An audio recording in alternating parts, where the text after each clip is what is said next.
رسول بخش رئی صاحب، کیا لگتا ہے آپ کو مستقبل قریب میں مذاکرات کا کوئی امکانات آپ کو دکھائی دے رہے ہیں؟ مجھے تو بالکل دکھائی نہیں دے رہے۔ اس کی بنیادی وجہ یہ ہے کہ ملک کا سب سے بڑا تضاد کیا رہا ہے تاریخ میں، اور اس وقت وہ بڑا تضاد کون سا ہے، اس کو سمجھنے کی ضرورت ہے۔ اس کی طرف پروفیسر حسن عسکری رضوی نے اشارہ کر دیا ہے، ہم اس کے بارے میں زیادہ بات نہیں کرنا چاہتے۔ اس وقت جو تقسیم ہے پاکستان میں وہ اسی موضوع کے اوپر ہے، اور تاریخ میں ہمیشہ وہی رہی ہے۔ کیا اس کو حل کرنے کے لیے جن کے پاس اصل طاقت ہے ریاست کی، وہ تیار ہیں یا نہیں ہے؟ اصل مسئلہ یہ ہے، اور مجھے وہ تیار نظر نہیں آ رہے، کیونکہ ان کی طرف سے جو سیاسی طاقتیں ہیں ان پر اعتماد نہیں ہے۔ یہ سیاسی طاقت جب پیپلز پارٹی کے پاس تھی اعتماد نہیں تھا، جب مسلم لیگ نون کے پاس تھی اعتماد نہیں تھا، جب تحریک انصاف کے پاس آئی اعتماد نہیں تھا۔ وہ اعتماد نہیں ہے، اعتماد کی کمی وہاں پہ ہے۔ اصل بات یہ ہے کہ پاکستان نے بحیثیت قوم اور ہمارے حکمران طبقے یہ فیصلہ کرنا ہے کہ آئین کی حکمرانی چلے گی یا طاقت کی حکمرانی چلے گی۔ طاقت کی حکمرانی کے کرشمے ہم نے ملک میں دیکھ لیے ہیں۔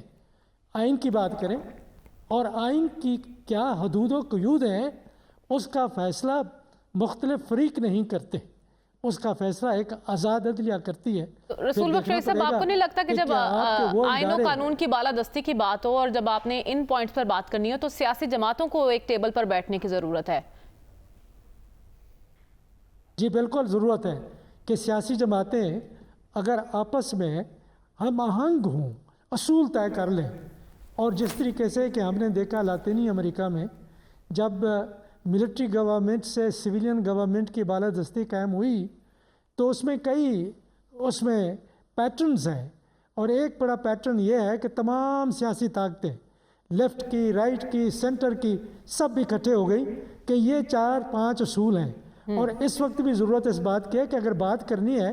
اس بات پہ نہیں کہ الیکشن جائز تھے ناجائز تھے، ہو گئے نہ ہو گئے، اب کیا کرنا چاہیے۔ 4 باتیں ہیں جن کے اوپر بات کرنی چاہیے تمام جماعتوں کو، حکومت میں ہیں اور جو حکومت کے باہر ہیں۔ پہلی بات آزاد عدلیہ، دوسری بات آزاد الیکشن کمیشن، تیسری بات کہ فوج اور اسٹیبلشمنٹ کی مداخلت نہیں ہوگی، چوتھی بات کہ ایک احتساب کا شفاف عمل ہوگا، قانون کی حکمرانی ہوگی، سب اس کے تابع آئیں گے۔ یہ اگر اصول واضح ہو جائیں، اور یہ بھی سمجھنے کی بات ہے کہ اصول واضح کیوں نہیں ہو رہے کہ ہمارے حکمران طبقے میں برملا کہتا ہوں کہ دیانتداری نہیں ہے، محب الوطنی نہیں ہے، اس خاک سے جس سے انہوں نے پیسہ بنایا ہے محبت نہیں ہے، عوام کی بات کرتے ہیں، عوام سے محبت نہیں ہے۔ یہ اگر حب الوطنی ہوتی تو آپ دیکھ لیں کہ کیا کیا ہمارے حکمران کرتے رہے ہیں ماضی میں۔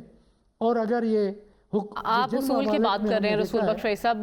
رئی صاحب، سب سے پہلے تو میں آپ سے جاننا چاہتی ہوں کہ جو سعودی سرمایہ کاری ہے اس کا کریڈٹ آپ کس کو دیں گے اور اس کے اثرات ملکی معیشت پر کیا ہوں گے؟ میرے خیال میں اس کے لیے بہت کوشش کی گئی ہے، اور کاوش جو ہے وہ جنرل صاحب کی طرف سے، ہمارے سپہ سالار کی طرف سے ہے، اور ہمارے وزیر اعظم صاحب کی طرف سے بھی ہے، حکومت کی طرف سے بھی ہے کہ ہم مشکل میں ہیں۔ ہم اپنے دوستوں کو، خلیج کے ممالک ہیں اور سعودی عرب ہے، چین ہے، ان کو ہم یہ کہہ رہے ہیں کہ دنیا ہماری طرف نہیں آ رہی، اگر آنا ہے تو آپ شروعات کریں، آپ سے ہی دنیا آنا شروع ہوگی۔ کہ پاکستان میں سرمایہ کاری اب ہم سفارتی تعلقات کو بہتر کر کے ان کو جو ہماری دوستی ہے تاریخی طور پر، جو ہمارے رشتے ہیں، ان کا ہم حوالہ دے رہے ہیں، اور اس کی بنیاد پر ہم ایک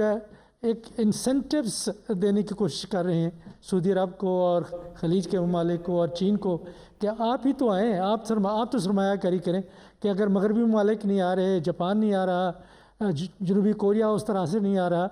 تو یہ بہت اچھی کاوش ہے کہ کہیں سے تو کم از کم سرمایہ کاری کا آغاز ہونا چاہیے۔ لیکن اس کے ساتھ ساتھ ہمیں اپنے انتظامی، قانونی، عدالتی، سیاسی ہر قسم کی ہمیں اصلاحات کرنے کی ضرورت ہے کہ ہم ایسے فضا جو ہے سازگار بنائیں کہ ہمیں کسی کے پاس جانا نہ پڑے، سرمایہ کار خود ہیں۔ ساری دنیا میں ایسا ہی ہو رہا ہے، افریقہ میں جا رہے ہیں، لاطینی امریکہ میں جا رہے ہیں، اس وقت سب سے زیادہ سرمایہ کاری افریقی ممالک میں ہو رہی ہے کہ انہوں نے اپنی تاریخ سے کچھ سیکھ لیا ہے کہ ہم نے کیا کرنا ہے۔